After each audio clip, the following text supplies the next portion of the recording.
Brian Powell of I Run Far here with Camelia Mayfield after her third place finish at the 2018 Lake Sonoma 50 mile. How you doing? I'm good. I'm no longer hot, so that's You're wearing a jacket, a beautiful one at that. Like, how about that for a finisher's jacket? Yeah. It's pretty awesome. Huge benefit. But it was a nice cool morning. It didn't stay that way. Correct. Yeah. Yeah. When did it start getting real hot for you? I would say probably around the halfway point. Yeah. That's when it started heating up quite a bit. And you're coming down from Oregon? Yeah, I'm from Central Oregon, so actually Thursday there was snow flurries in town. So going from that to a 75-degree and sunny day is pretty hard. A little tough. April races are like that, especially 50 miles. A lot of times this wouldn't be hot during the summer, but you're not ready for it yet, huh? Correct. Yeah, it felt like 90 instead of 75. But you had a very consistent race, yeah? As consistent as ultras can be. Yeah. My goal was to go out pretty conservative in the first half. A few weeks ago, I kind of bombed at chucking at 50K. Yeah. Went out way too fast and just kind of settled and finished in 8th, I guess. And yeah, so this race, I mean, I just wanted to be talkative the first half and find some people to run with. Did you manage that? I did. Yeah, I met some awesome people out there. Yeah. And then the last half, it got a little lonely once you run out of all those people that are still going out. Yeah. And encouraging you. And so probably from about mile 30 on, it got pretty quiet. And excuse me. Those were the hardest parts. Yeah. And what was, I mean, it was hot. Did your legs hold up? Did your nutrition hold up out there? I'd say so. There's always difficulties when you have heat in the equation. I definitely had more, my stomach was like just filled up with liquids. Yeah. Which I would normally take probably more goos and that type of thing. But overall, yeah, I mean, there's only so much holding up your legs can do, and it's just up and down the entire day. But pretty much, yeah. Yeah. At some point, Tropical John changed the tagline of this race to relentless. And does it feel that way out there? Yeah, going out a little more conservative definitely helped with that. But by the end, those hills, you're definitely cursing them at points. Does it feel like your best ultra performance to date? That's a hard one. Yeah? What would rank up there with this? Definitely Waldo 100K in August, which I won that. It's a little less competitive, but that overall was maybe a more positive day. Yeah. You felt good? I felt like really good that whole one, and that's, 13 miles longer. Yeah.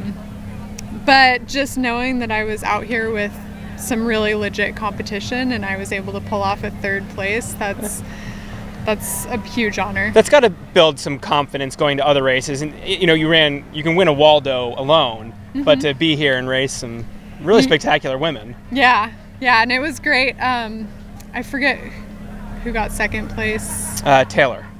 No. So I just heard like the entire time, she's 1 minute ahead of you, and it's hard with all the twists and turns. You don't see that as easily as some other races. And I definitely knew that she was hearing that as well and probably pushing it. So unfortunately, I didn't catch her. No.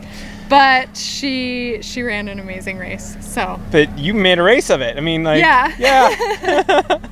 Yeah. How did you get into ultra running? Were you a runner before that or an athlete? Yeah, I've been running since, middle school, cross country. Definitely in college, I got more serious about running. Yeah. 10Ks on the track. I had a really amazing coach who encouraged me to do trail races on the off season. Really? That's a rare coach. Well, we had a little bit of a trade where, if I would redshirt and go to school an extra year, then I could do some trail races when I was redshirting. Nice. Yeah. But I do come from just a family of long distance runners. My dad has been doing ultra marathons since before I was born. Okay, so Yeah, he actually was running Western States while my mom was in labor with me. And your mom still doesn't forgive him about it? Yeah, definitely not. But you know, she sees how much I love running and the gift that that's given me, so maybe a little bit. Yeah. So finding ultras eventually was a pretty normal thing for you. I would say so. But it's still, I mean, even when you have that family history, when you're out there on the trail, you still question why we do it.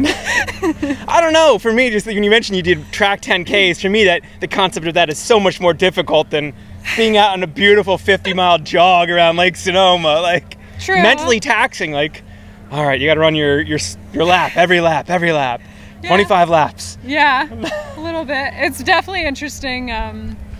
When I went to Portland State University, and we would always come down for the Stanford invite. And so now it's interesting, like, oh, I'm coming down to the Central California area for now a highly competitive trail race instead of the Stanford invite, which took place like 2 weekends ago. So nice. Well, you almost had a couple Stanford female alums at this race. Yeah. What do you see yourself doing the rest of the year? Is there anything else on your calendar? Well, I guess there's talk that maybe Keely won't accept her golden ticket. It's fairly certain that she won't. She's going to go to Lavaredo. I'm not getting my hopes up. But let's just hypothesize. If Keely decided not to run. Absolutely. I'm at Western. Yep. Have you done 100 before? No. Oh, such a cool race to do your first 100. Yeah, I know it would quite honestly be to get to the finish line. Yeah. Do you think, so you've been a competitive runner for very long. Do you think you can make that switch to make that like a number one goal? Or like a major goal, like just to finish, as opposed to like racing from... Well, I mean, there will be a goal in there. It's just to be determined at this point. And I'm certain that talking to my coach and talking to my crew, that'll also kind of determine, how it goes. Yeah. So you'll set a reasonable goals that are in addition to finishing. Exactly. Yeah. Definitely eyes on the buckle. Nice. So that's the number one goal. And then after that, I mean, I'm engaged. I'm getting married in August. Oh, so congratulations. That's a pretty big life milestone I should probably focus on. Your summer, you may have some things to do. Exactly. Other than some maintenance running, maybe. Yeah. And I also got accepted to a master's in social work program that it starts in July. So you have that'd be a good summer. Western State, your first 100 in June, starting grad school in July, getting married in August. Yeah. September's going to be a hard month to top that. Yeah. You have to find something. Just continuing to survive. But yeah. I think, you talk to a lot of ultra runners, and I'd say a lot of them tend to overextend themselves in the same way. I don't know what you're talking about. Well, congratulations on a great race today, and I look forward to seeing you at some race in the future. Sounds good. Thanks.